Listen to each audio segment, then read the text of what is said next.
रात गहरी हो चुकी थी। हवा में एक अजीब सी खामोशी थी। बारिश की बूंदें खिड़की से टकरा कर गिर रही थी।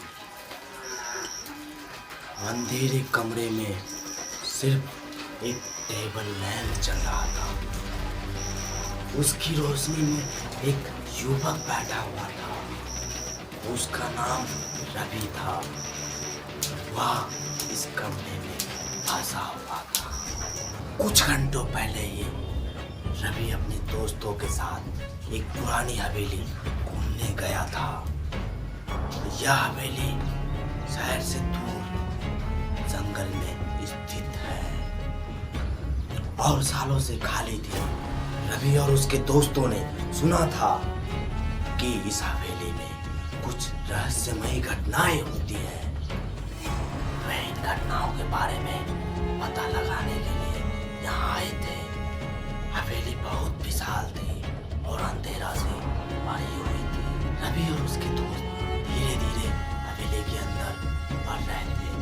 तभी अचानक एक तेज आवाज सुनाई दी और हवेली का दरवाजा अचानक बंद हो गया। रवि और उसके दोस्त अंदर फंस गए।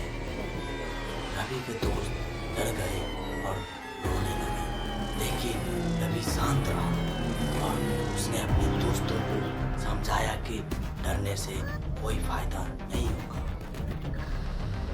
उन्होंने हवेली से निकलने का रास्ता ढूंढना शुरू कर दिया। कई घंटे बीत गए, लेकिन उन्हें कोई रास्ता नहीं मिला। धीरे धीरे रात हो गई और हवेली में अंधेरा छा गया।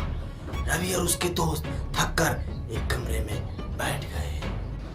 अचानक रवि को कमरे के एक कोने में पुरानी किताब दिखाई दी। उसने किताब को उठाई और उसे खोलना शुरू कर दिया। किताब में कुछ अजीब सी भाषा लिखा हुआ था। रवि ने उस भाषा को समझने की कोशिश की। कई घंटे की मेहनत के बाद रवि को उस किताब के राज समझ में आ गया। किताब में लिखा कि इस हवेली में एक गुप्त रास्ता है जो बाहर जाता है। रवि ने अपने दोस्तों को बताया कि इस हवेली में एक गुप्त रास्ता है और वे इस रास्ते की तलाश में निकल पड़े। बहुत मुश्किल से रवि और उसके दोस्तों को वह गुप्त रास्ता मिल गया। उन्होंने उस रास्ते से बाहर निकलने में कामयाबी हासिल कर ली।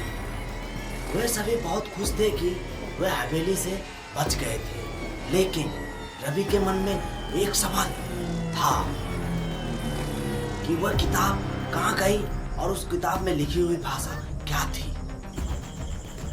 हेलो दोस्तों, अगर आपको ये वीडियो अच्छी लगी तो इस वीडियो को लाइक करें और इस तरह की कहानी सुनने के लिए इस पेज को फॉलो करें। आज के लिए धन्यवाद।